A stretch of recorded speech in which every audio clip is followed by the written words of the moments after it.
For 11 years, two people stood at the center of one of the most beloved variety shows in American television history.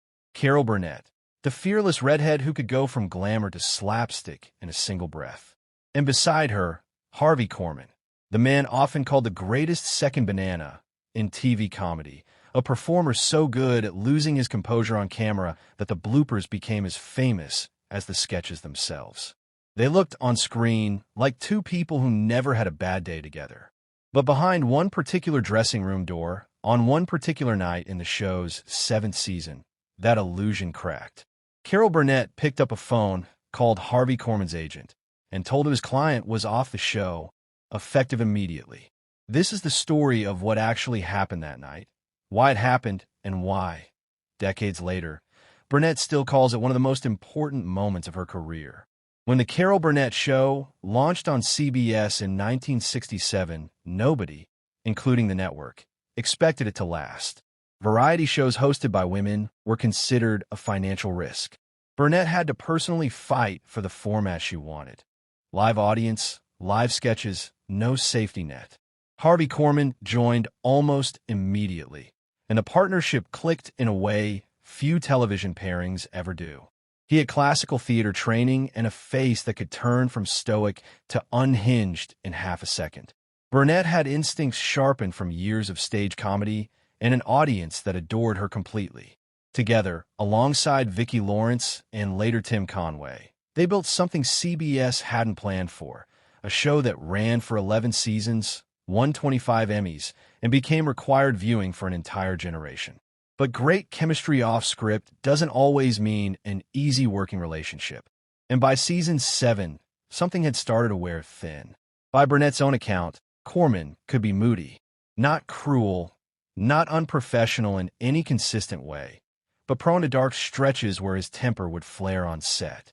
Burnett has said in later interviews that his moodiness toward her personally never bothered her much. He could be difficult one moment and completely endearing the next, and she'd long since learned to brush it off when it was aimed at her. The guest stars, however, hadn't built up that same tolerance. In 1 week in season 7, that distinction mattered more than it ever had before. That week's guests were Tim Conway, who hadn't yet joined the cast full-time, and the British singer Petula Clark. Both were, by every account, gracious, easygoing professionals. The kind of guests every host hopes for. Korman arrived for rehearsal already in a sour mood, dressed in an Elvis-style costume for an upcoming sketch. And as the day went on, his irritation didn't stay contained. He grew curt, scowling. By the time rehearsal wrapped, he'd been outright rude, not to crew, not to Burnett, but to her two guests. For Burnett, that was the line. After rehearsal, Burnett went looking for Korman in his dressing room. She wasn't going there to scold a friend. She was going there as the person whose name was on the marquee, whose guests had just been embarrassed on her watch. When she asked him what was wrong, he told her, in essence, to mind her own business. That answer didn't sit well. Burnett reminded him that anything affecting her guests on her show was very much her business. Korman didn't back down. He told her she had no right to dictate his mood or his behavior, and that he might as well go home and never come back. Then, according to Burnett's memoir, he walked her backward out into the hallway and shut the door in her face. Burnett later wrote that confrontation wasn't in her nature. She wasn't someone who relished conflict, but she also understood, standing in that hallway, that if she let this slide, she'd be telling every guest star who ever walked on her soundstage that their treatment wasn't actually her responsibility. So she did something she'd never done before. She walked straight to a phone, called Korman's agent, and told him his client was finished on the show as of that night's taping. Then she walked back to Korman's dressing room to deliver the news herself. She told him plainly, he'd gotten what he wanted. His agent already knew. He'd been rude to her guests, and it had thrown off her own performance all night. If he wanted out, the door, the one he'd just shut on her, was officially open. This is the part of the story that tends to surprise people. Korman didn't storm off. He stopped her and asked if there was anything he could do to fix it. And Burnett's answer wasn't about punishment. It was almost the opposite. She told him, when he came back, she wanted him cheerful. Not just that one Monday, every day. Never rude to a guest, never rude to the crew. Everyone has moods, she told him, but you don't bring them to work. She even joked that it would genuinely delight her to see him skipping down the hallway, whistling. They shook hands on it. Burnett admitted she had no idea, walking into work the following Monday, whether he'd actually follow through. Plenty of people make promises in the heat of a bad night and forget them by morning.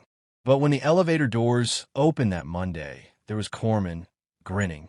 He broke into an exaggerated skip down the hallway, whistling the whole way to her office, just as she'd asked. Burnett has said she doubled over laughing on the spot. The crew found out what had happened, and word spread that Korman had gone to a bar across the street afterward and toasted the whole thing, gleeful, not bitter. The following week, Burnett had a plaque made for his dressing room door. It read, Mr. Happy-Go-Lucky. It stayed there, by most accounts, for the rest of his time on the show. Here's where the story usually gets flattened into something it wasn't. Headlines love to frame this as the reason Harvey Korman left the Carol Burnett show. That's not accurate. Korman stayed on the show for several more years after this incident, well into the show's 10th season.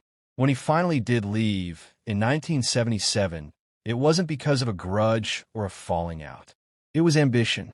He wanted to headline his own projects, to prove he could carry a show as a leading man rather than the brilliant supporting player everyone already knew he was. He left to pursue that, first with his own short-lived series, and later in film, including memorable supporting roles in Mel Brooks comedies. That part of his career never quite matched what he'd built alongside Burnett. But by most accounts, including hers, there were no hard feelings about any of it, the firing or the departure. In later interviews, Burnett has said Korman actually looked back on that dressing room blow-up fondly, telling people about it himself for years afterward. What makes this story worth telling isn't the drama of a one-night firing. It's what it reveals about how Burnett ran her show for 11 years without it falling apart the way so many ensemble productions do. She wasn't a pushover, and she wasn't a tyrant either. She drew a line precisely once where it actually mattered, protecting a guest who had no power on that set to protect themselves and let almost everything else slide. Korman, for his part, respected that enough to change his behavior rather than resent it. The two of them remained close until his death in 2008, reuniting for specials and interviews, still finishing each other's sketches in conversation decades later. The plaque on Harvey Korman's dressing room door is long gone now, along with the soundstage it hung in. But the story behind it says something simple about what made the Carol Burnett show work for 11 years.